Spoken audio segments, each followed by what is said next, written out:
بسم اللہ الرحمن الرحیم۔ چوتھا، طبیعیات۔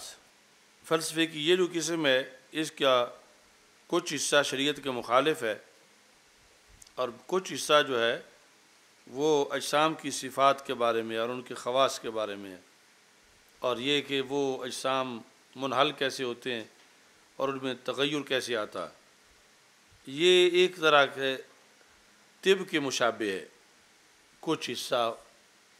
چوتھی قسم کا۔ فرق یہ ہے کہ طبیب جو ہے وہ خصوصی طور پر بدن انسان کے بارے میں دیکھتا ہے، یعنی طب کا موضوع بدن انسان ہے اور اس کے احوال کیا ہیں، صحیح ہونا، مریض ہونا، طبیب کی یہ بات ہوتی ہے۔ اور یہ جو فلسفی ہے اس چوتھی قسم کا ایک پارٹ جو ہے وہ یہ ہے کہ وہم ینظرون فی جمیع الاجسام، یہ سارے اجسام میں اس لحاظ سے بات کرتے ہیں کہ متغیر کون سا ہے، حرکت کون سا کر رہا ہے۔ تو چوتھی قسم طبیعیات پر مشتمل ہے۔ اس کے دو حصے ہیں، ایک حصہ طبیعیات کا جو فلسفہ ہے وہ شریعت کے مخالف ہے، دوسرا حصہ مخالف نہیں ہے، وہ طب کے مشابہ ہے۔ صرف فرق یہ ہے کہ طب میں انسانی بدن کے احوال صحت اور مرض کے لحاظ سے دیکھے جاتے ہیں، جبکہ اس فلسفے میں مطلقاً اجسام، خواہ جسم وہ انسان کا یا اس کے علاوہ، اور حالات دیکھے جاتے ہیں کہ وہ حرکت کر رہا ہے یا حرکت نہیں کر رہا، تغیر اس میں ہے یا تغیر اس میں نہیں ہے۔ لیکن طب کو اس پر فضیلت حاصل ہے۔ یہ جو چوتھی قسم کے فلسفے کا دوسرا پارٹ ہے اس پر طب کو فضیلت حاصل ہے، لأنہ محتاج الیہ، چونکہ اس کا تعلق انسان کے ساتھ ہے اور انسان کے حالات کے لحاظ سے زیادہ حاجت ہے۔ اور جو یہ مطلقاً اجسام ہیں ان کے حالات حرکت سکون کے لحاظ سے جاننے کی وہ حاجت نہیں ہے جو انسان کے لحاظ سے حاجت ہے۔ اس کے بعد ہے شعوذہ۔ امام شامی کہتے ہیں کہ صحیح یہ ہے الصواب الشعوذہ، یعنی شعبازہ کی جگہ شعوذہ، یعنی یہ شعوذہ نہیں ہے، شعوذہ، شعوذہ ترجمہ ہے شعبدہ بازی، شعبدہ بازی، اور مطلب کیا ہے، ہاتھ کی صفائی۔ یعنی یہ جو شعبدہ باز لوگ ہوتے ہیں،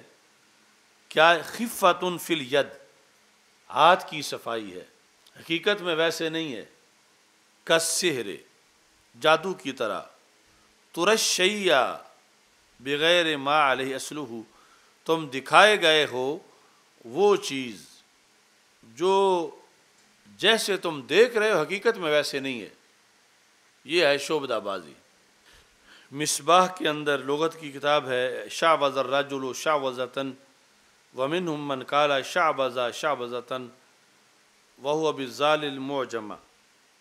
ولیس من کلام اہل البادیہ، دیہاتیوں کے کلام میں یہ نہیں ہے۔ وہی لعب یری الانسان منہا ما لیس لہ حقیقۃ کالسحر، یہ کھیل ہے کہ انسان ایک چیز ایسی دیکھتا ہے کہ حقیقت میں ویسے نہیں ہے۔ یہ جو سکولوں میں آ جاتے ہیں دکھانے کے لیے یا مجمع لگا کے کھڑے ہوتے ہیں تو یعنی گتے میں سے کبوتر نکال رہے ہیں یا اس طرح کی کوئی چیز ہے، تو یہ ہاتھ کی صفائی ہے۔ تو یہ انہوں نے کس میں شامل کیا؟ حرام علم میں، فلسفے کے ساتھ شعوذہ جو ہے۔ آگے ہے حکم ادخال ما یسمى بالشیش فی الجسد، جسم میں شیش کو داخل کرنا۔ جسم میں شیش کو، شیش سے مراد سیخ ہے، یہ جو سیخ کباب جس طرح ہے وہ سیخ، اس کو شیش کہتے ہیں۔ تو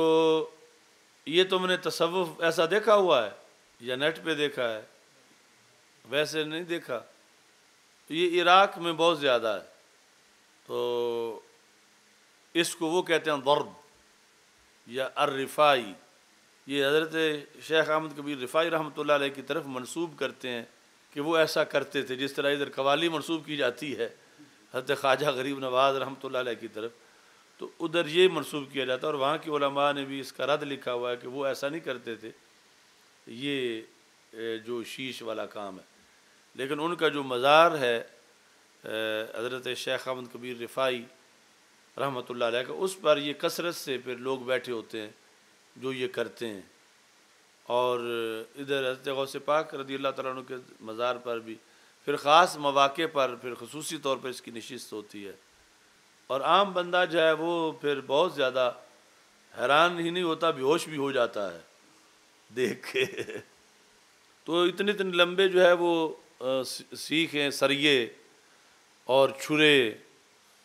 اور یہ جس طرح کے سنبے ہوتے ہیں لوہے کے،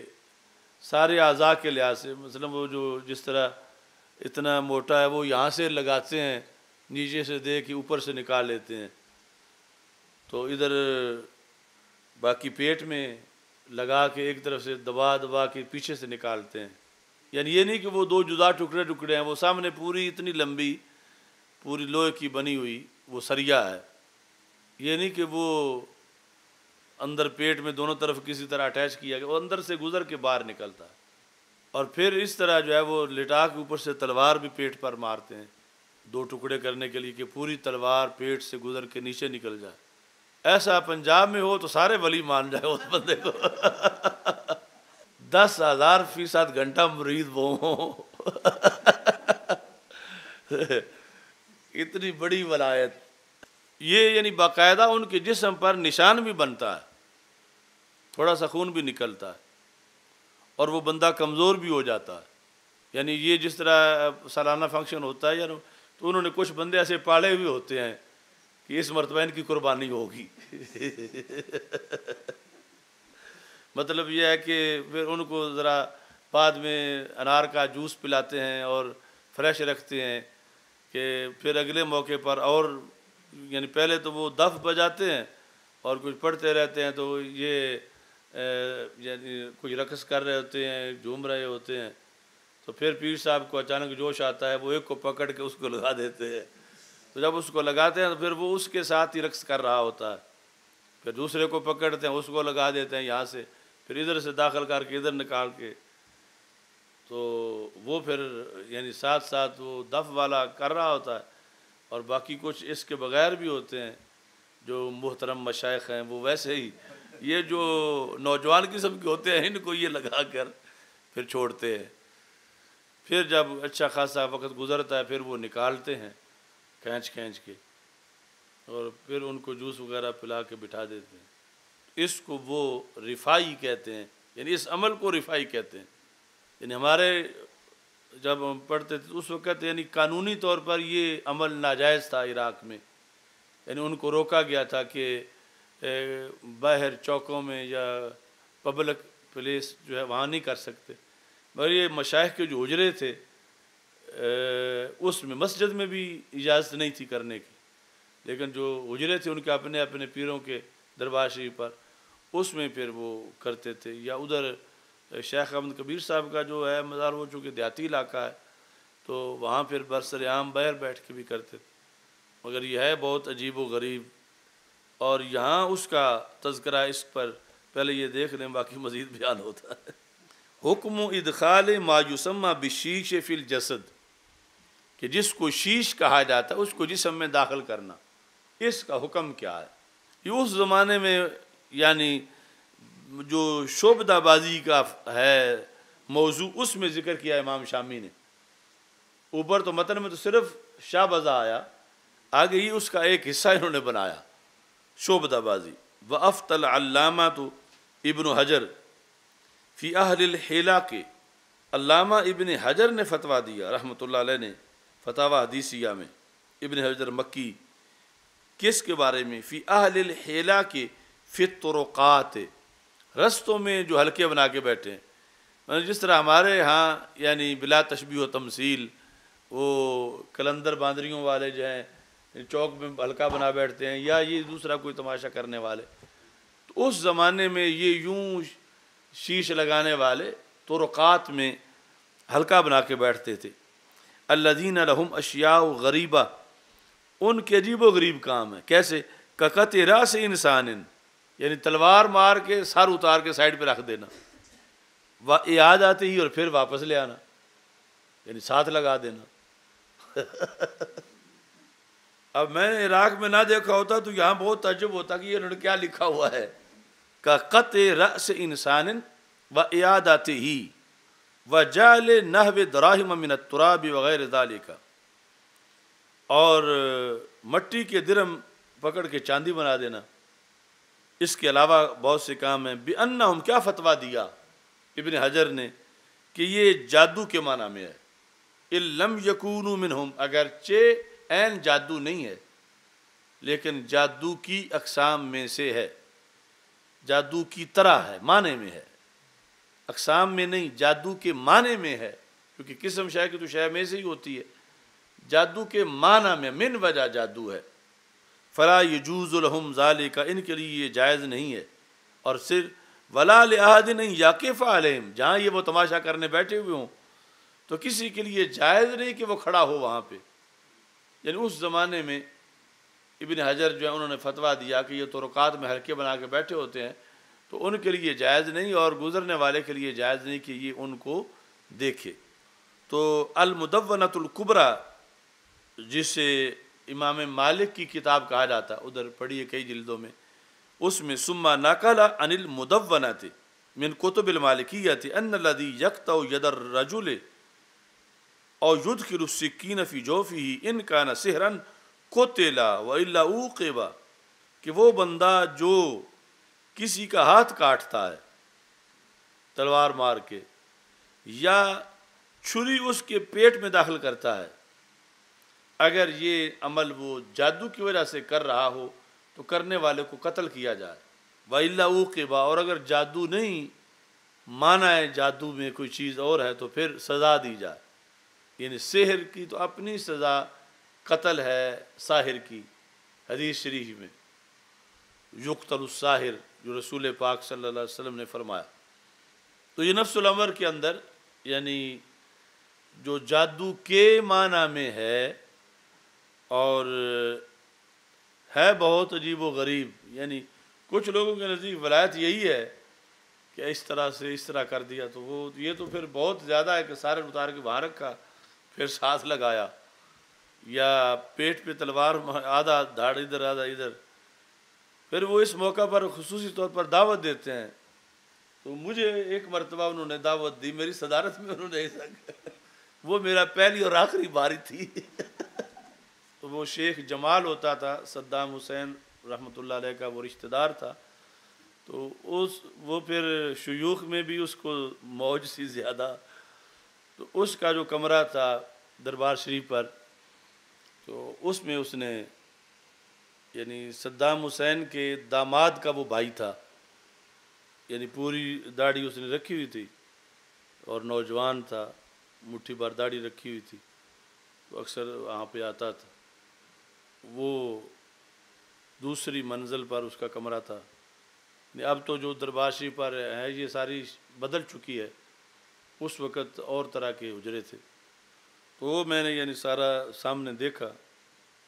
ایک ایک کو پکڑ کے جس طرح ہو، اور پھر فارغ کیا سب کو، پھر انہوں نے وہ پلایا، اس کا انار پلائے، جوس۔ تو وہ جن کو لگایا تھا یعنی وہ ایک تو بطور خاص ان کا تھا، یعنی ہر جمعرات اس کو لگاتے تھے، تو اس کے بدن پر نشان بھی تھے، یعنی داغ بنے ہوئے تھے، اور وہ پھر لنگڑا لنگڑا چلتا رہتا تھا 2-3 دن، تو یعنی کمزوری بھی اس سے ہوتی تھی، لیکن جتنا کچھ بظاہر ہوتا تھا وہ نفس الامر میں نہیں تھا کہ اتنا آر پار ہوا ہو اور پھر بندہ بچ جائے، یا پھر اتنا درد وہ برداشت کر سکے کوئی، کہ اتنی بڑی چھری اس کے پیٹ میں داخل کی گئی ہے، اتنا بڑا سریا، اور پھر یہ اس لیے روکا گیا تھا باہر، یعنی کہ یہ عام بندہ دیکھ کے بے ہوش ہو جاتا ہے، جس طرح وہ دباتے ہیں پکڑ کے، اور مسلسل پھر اس طرح جو ہے وہ کرتے جاتے ہیں۔ بہرحال یہ جس طرح کہ یہاں فتویٰ ہے کہ یہ کوئی ولایت نہیں ہے بلکہ شعبدہ بازی کی یہ قسم ہے، لیکن عوامی طور پر اس میں اٹریکشن بہت زیادہ ہے کہ جو بھی وہاں سے خلافت لے آئے عراق سے اس کو کہتے ہیں الطریقۃ الکسنا زانیہ، کاف کشک والا، تو وہ اکٹھا لفظ ہے، زانیہ علیحدہ نہیں ہے، کاف سین نون زا زا نون یہ ہاں کسنا زانیہ، الطریقۃ الکسنا زانیہ، ان کا یہ خصوصی پیشکش ہے، اپنے پروگراموں کے اندر وہ اس طرح کرتے ہیں۔ اچھا جی، آگے ہے تنجیم اور رمل۔ تنجیم علم نجوم، وعلم يعرف به الاستدلال بالتشکلات الفلکیۃ علی الحوادث السفلیۃ، یہ وہ علم ہے کہ افلاک کی شکلوں کے ذریعے سے زمینی حوادث پر استدلال کیا جاتا، افلاک کی تشکلات کو سامنے رکھ کر زمینی حوادث پر کہ ایسا ہوگا، اتنے دنوں بعد حادثہ ہوگا، زلزلہ آئے گا، زمین پھٹ جائے گی، طوفان آئے گا، اس طرح کی صورتحال، اور اس کو بھی انہوں نے حرام علوم میں لکھا۔ صاحب ہدایہ کی جو مختارات النوازل ہے اس میں یہ ہے کہ علم نجوم، اب یہ ساری بحث مکمل ہوگی تو خلاصہ نکلے گا کہ اس میں مذہب کیا رکھنا چاہیے، نظریہ کیا رکھنا چاہیے، یعنی کئی نشیب و فراز عبارتوں میں گزریں گے تو بالآخر جا کے خلاصہ نکلے گا کہ علم نجوم فی نفس ہی اچھا علم ہے، اس میں لکھا ہوا ہے، حسن ہے، مذموم نہیں ہے، کیونکہ اس کی دو قسمیں ہیں، ایک ہے حسابی اور وہ حق ہے، وقد ناطق بہ الکتاب، یعنی اس کا تذکرہ قرآن میں ہے۔ اللہ تعالیٰ فرماتا ہے الشمس والقمر بحسبان، مطلب کیا ہے، مضاف معذوف ہے، سیرہما بحساب، شمس و قمر کی سیر ایک حساب کے ساتھ ہے، یہ پہلی قسم ہے حسابی علم نجوم، یعنی نتیجتاً جو آئے گی بات وہ کوئی بھی جائز نہیں، خواہ حسابی ہو یا دوسرا ہو۔ دوسری قسم ہے استدلالی، وہ ہے کہ نجوم کی سیر کے ذریعے استدلال کرنا اور افلاک کی حرکت کے ذریعے حوادث پر کہ اللہ کی قدرت سے ایسا ہوگا، اللہ کی قدرت سے ساتھ یہ قید لگائی، وَهُوَ جائز کاستدلال الطبیب بالنبض من الصحت والمرض، جس طرح کے طبیب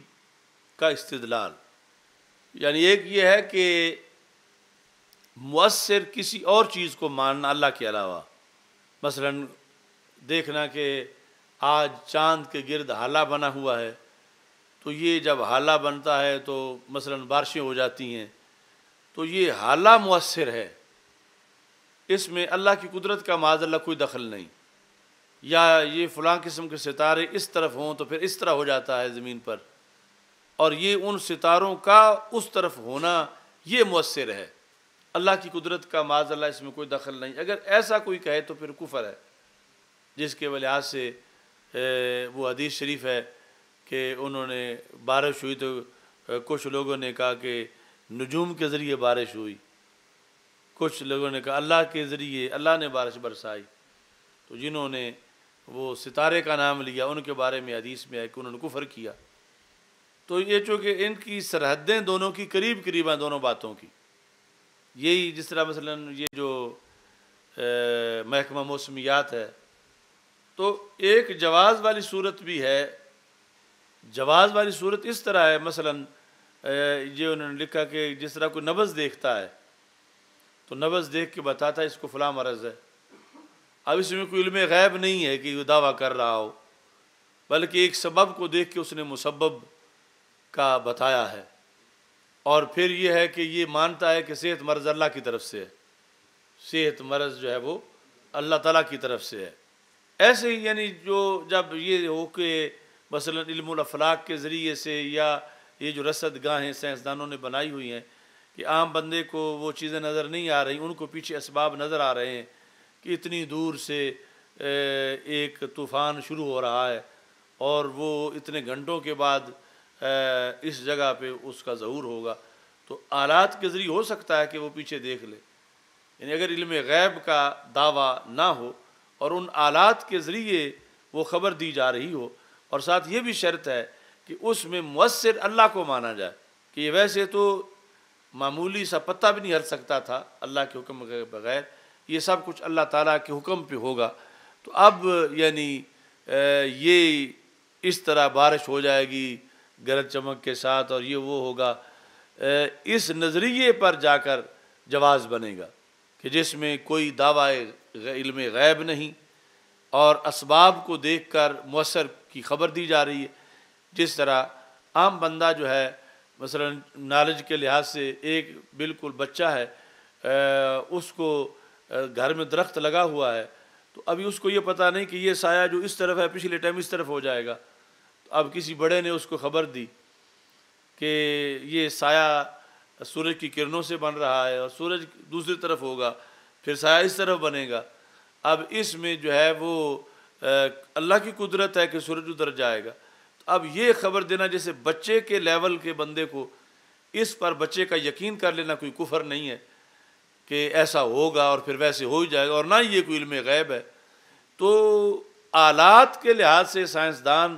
جب اس طرح کی کوئی چیز جو ہے وہ اسباب کو سامنے رکھ کے بتا رہے ہیں اور نہ ان کا اپنا دعویٰ ہے اور نہ سننے والوں کا اس کے بارے میں یہ نظریہ ہے، تو پھر یعنی وہ خبر جائز ہے، اور ساتھ یہ ہے کہ یہ ہوگا اللہ تعالیٰ کی قدرت کے ساتھ،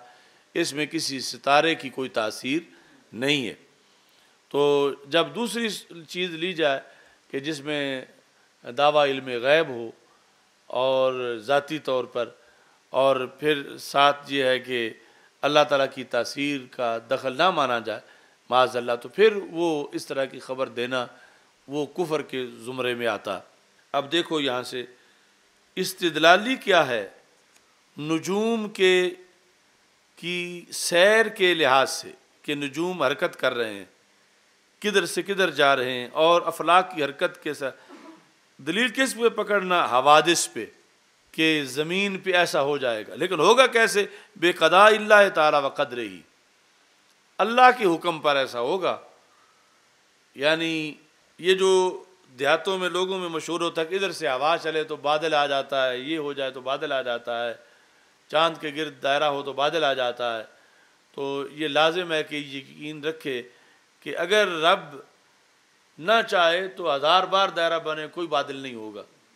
یعنی اللہ چاہے گا تو بادل ہوگا۔ تو یہ نظریہ توحید ہے، اور اس میں پھر وہ لفظ بولنے میں بھی جب اندر یہ نظریہ ہے تو حرج نہیں ہوگا، لیکن جب یہ اسی پہ چھوڑ دیا جائے کہ خود اس چیز کی تاثیر ہے تو یہ پھر شرعی عقیدہ نہیں ہوگا۔ جس طرح کے طبیب نبض کے ذریعے صحت مرض پر استدلال کرتا ہے، اور اگر یہی بات ولو لم یعتقد بقضاء اللہ تعالی، ایک غلطی یہ ہے کہ اللہ کی قضاء کے مطابق اعتقاد نہیں رکھتا، ویسے